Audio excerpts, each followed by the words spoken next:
എന്താ വിശേഷം? അപ്പ അറിഞ്ഞില്ലേ? ഏതൊക്കെ അട്ടിമറിയിൽ ആരൊക്കെ ഊരിപ്പോയാലും രാജ്യത്തിനകത്തും പുറത്തും കോടിക്കണക്കിന് ആളുകൾ ഉപാസനാമൂർത്തിയെ കണ്ട് ആരാധിക്കുന്ന അയ്യപ്പന്റെ പൂങ്കാവനത്തിൽ ഒരു മാഫിയ കോക്കസ് കാട്ടുകള്ളന്മാർ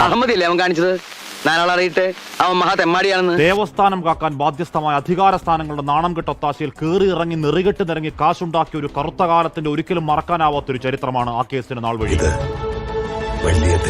ചരണമന്ത്രങ്ങളുടെ 18 പടികളും താണ്ടി ഒന്ന് കൈകൂപ്പി നിൽക്കാൻ ഒറ്റ നിമിഷം ആയുഷ്കാല സായുജ്യമായി കാണുന്ന ആ വിശ്വാസി വികാരവഞ്ചനയിൽ ഓരോ തവണ രക്ഷപ്പെടുമ്പോഴും ഒരിക്കൽ പിടിക്കപ്പെടും ഈഗോവിൽ വരെ കൈവക്കാൻ മടിയില്ലാത്ത ആ തെമ്മാടിക്കൂട്ടത്തിന്റെ തലവൻ, ക്ഷേത്രക്കൊള്ളയുടെ സൂത്രധാരൻ, ഒന്നാം പ്രതിയെ കള്ളപ്പൊച്ചോട് ജാമ്യം കണ്ട ആരും എന്റെ അയ്യപ്പ എന്ന് വിളിക്കേണ്ട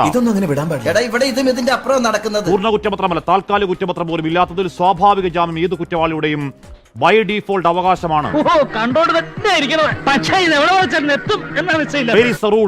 എക്സെപ്ഷൻ എന്നാണ് ഐഡിയൽ പ്രമാണമെങ്കിലും ഈ പ്രതികൾ ഇറങ്ങിപ്പോയാൽ അവർ അന്വേഷണം അട്ടിമറിക്കുമെന്ന ആശങ്ക ഒരു കോടതി ഉത്തരവിലാണ്. ആ ട്രയൽ കോടതിയും ഹൈക്കോടതിയും സുപ്രീം കോടതിയും കൊടുക്കാത്ത മോചനം സാങ്കേതികമായി സാധ്യമാകാതിരിക്കാൻ എന്തെങ്കിലും ചെയ്യൂ അന്വേഷണ സംഘമേ എന്ന് പറഞ്ഞ ഉത്തരവിന്റെ ആഴ്ച ഒന്നായപ്പോഴേക്കും പോറ്റിയടക്കം പ്രധാനികൾ ഇറങ്ങിയെങ്കിൽ അർത്ഥം രണ്ടാണ്. എന്നെ സംശയിക്കരുത്. ഒന്നുകിൽ നടുവിനടിയേറ്റ SIT അന്വേഷണത്തിൽ ബമ്പർ പരാജയം,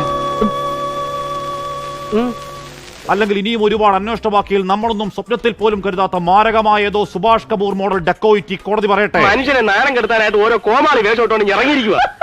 പക്ഷെ എല്ലാം കോടതി, എല്ലാം SIT. പ്രതിഷേധമുണ്ടായാൽ കോടതിക്കെതിരെ നറേറ്റീവ് ഒരു സർക്കാർ ഉണ്ടാക്കിയെടുക്കുന്നത് രക്ഷപ്പെടാനുള്ള അടവാണ്, ഉടായ്പാണ്. ഓർക്കണം. ഏതായാലും കള്ളി വെളിച്ചത്തായി. ഇനി എന്തിനാ സുഖി ഒളിച്ചു കളി? ഉള്ള കാര്യം തുറന്നു പറഞ്ഞാൽ ആ ദേവസ്വം ബോർഡ് അടിച്ചിറക്കിയ തിട്ടൂരബലത്തിൽ ശാസ്താവിന്റെ ശ്രീകോവിൽ അള്ളിയ ക്ഷേത്രക്കൊള്ളയുണ്ടായ ഒന്നാം പിണറായി സർക്കാരിന്റെ കാലത്താണ്. ഇതൊക്കെ കയ്യോടെ പിടിച്ചു കൊടുത്തില്ലെങ്കിലേ നീയൊക്കെ വഷളായി നാടിനും വീടിനും കൊള്ളാം. ആ കൊള്ളയുടെ തുടർച്ച എന്ന് കോടതി സംശയിച്ചത് രണ്ടാം പിണറായി സർക്കാരിന്റെ കാലത്താണ്. നാണക്കേടായി പോയി. നിങ്ങൾക്ക് മാത്രമല്ല എനിക്ക് നാണക്കേടാ. പോറ്റിയിറങ്ങിയിട്ട് ഉറങ്ങാനാവാതെ ജയിൽ ചപ്പാത്തി അടിക്കുന്നത് XMLA ഇപ്പോഴും പാർട്ടിയുടെ ജില്ലാ കമ്മിറ്റി അംഗമാണ്. എന്നിട്ടും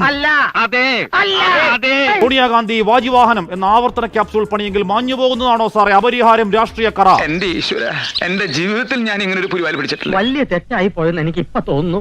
ഇപ്പൊ തോന്നിയിട്ടുണ്ട് ഫലം. ഒരു 6 ഇഞ്ച് നീങ്ങി ഒരു ചുവന്ന സ്വിച്ച് കാണുന്നുണ്ടോ? കാണുന്നുണ്ട്. ഈ സ്വിച്ചിന്റെ കാര്യമാണ്.